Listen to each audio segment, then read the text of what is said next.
Olá, sejam bem-vindos e bem-vindas. Eu vou falar hoje sobre a redação do Enem. A gente vai dar aqueles tópicos iniciais sobre a redação e a ideia é que você saia desse encontro sabendo como estruturar já a sua redação. A gente vai dar os tópicos iniciais e para você ter uma noção do que você deve colocar na sua redação e ter um ponto de partida. Alguns detalhes, algumas minúcias, a gente não vai falar aqui hoje, não tem como, senão o vídeo fica muito grande. Mas a ideia é já dar ferramentas para você construir o seu texto. Então, tudo que eu falar aqui também está no material de apoio. Na verdade, tem mais coisas no material de apoio do que aqui, eu acredito. Então é bom que você assista ao vídeo e leia também o texto e principalmente pratique. Redação é prática, redação não é teoria. A teoria serve para você fundamentar aquilo que você vai fazer, mas redação é prática e é prática semanal. Você precisa escrever semanalmente para você adquirir o seu hábito mesmo de escrita. E para que quando chegar o dia do Enem, o dia da redação do Enem, que acontece no primeiro dia, você simplesmente reproduzir aquilo que você treinou o ano todo. Então você vai ver como é um processo muito mais fácil se você fizer dessa forma. Então, é bom você ter a primeira coisa que eu tenho para te falar é que a redação do Enem é um texto dissertativo argumentativo. Ser dissertativo argumentativo implica que você vai falar sobre um assunto. O Enem dá um tema para você e esse tema você vai ler muito bem todas as palavras que estão naquele tema e vai falar sobre aquele assunto, mas você vai dar o seu posicionamento. Muitas redações que a gente recebe, os alunos não se posicionam, não dizem qual é a opinião deles, qual a visão deles sobre aquele assunto. E vocês têm que ter um posicionamento bem claro. Essa é a primeira coisa. Redação, texto dissertativo argumentativo, o aluno tem que dar o posicionamento dele. E esse posicionamento, ele vai embasar através de argumentos. Esses argumentos precisam ser fundamentados em alguma coisa. Então, o aluno vai trazer repertórios socioculturais da vida dele, da experiência cotidiana dele, do conhecimento que ele tem de mundo. Então, esses repertórios socioculturais vão servir para fundamentar aquilo que ele está falando no texto dele. Vou dar um exemplo.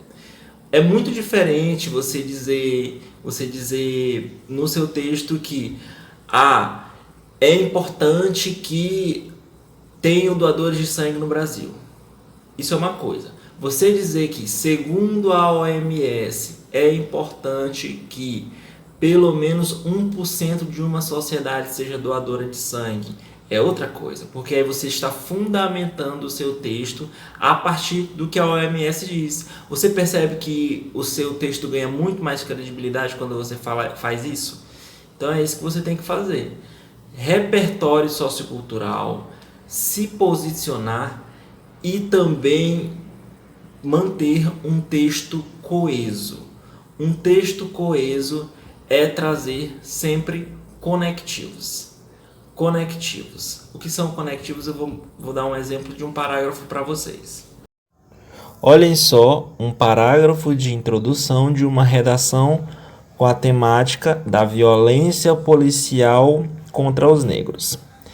A série norte-americana Todo Mundo Odeia o Chris, entre outras temáticas, satiriza a perseguição da polícia contra os afrodescendentes. No entanto, esse cenário também é real no Brasil, sendo a violência policial contra os negros um grave problema nacional.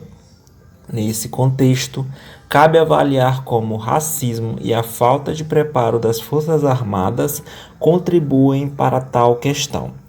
Vocês podem observar nesse parágrafo que eu tenho as 3 coisas que eu acabei de falar para vocês. Eu tenho o posicionamento bem claro. Quando eu digo que, sendo a violência policial contra os negros um grave problema nacional, estou me posicionando. Eu estou mostrando qual a minha visão do assunto, que isso é um problema, que isso precisa ser resolvido. Eu estou trazendo também um repertório sociocultural. Nesse tema em questão, eu escolhi trazer a série Todo Mundo Odeia o Chris, que, entre outras coisas, também fala desse preconceito, né? E que a polícia também entra nesse jogo de discriminação muitas vezes.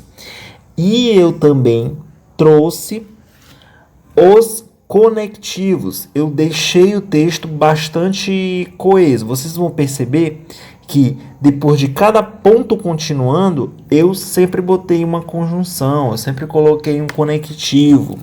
Olha só, depois de afrodescendência tem ponto, vem o que? O no entanto, que serve para eu contrapor o que veio antes. Depois de problema nacional, ponto.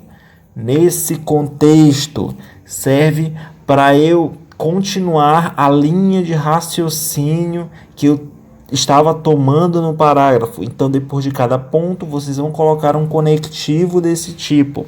Vocês vão perceber que deixa bastante fluido o texto. Então, só num parágrafo eu pude observar os 3 elementos que eu falei para vocês nesse início de vídeo. Então eu espero que vocês tenham entendido esses pontos importantíssimos sobre o texto dissertativo, argumentativo, a redação do Enem. A gente vai falar logo no próximo vídeo sobre as competências que são avaliadas na redação do Enem. O que a gente falou aqui vai servir lá e muitos alunos erram essas coisas básicas que a gente falou nesse vídeo. Então aguardo vocês no próximo vídeo. Assista de novo, se possível, esse, parando, anotando cada um dos tópicos, revisando, para que vocês possam chegar afiados, né, no próximo vídeo. Então aguardo vocês lá.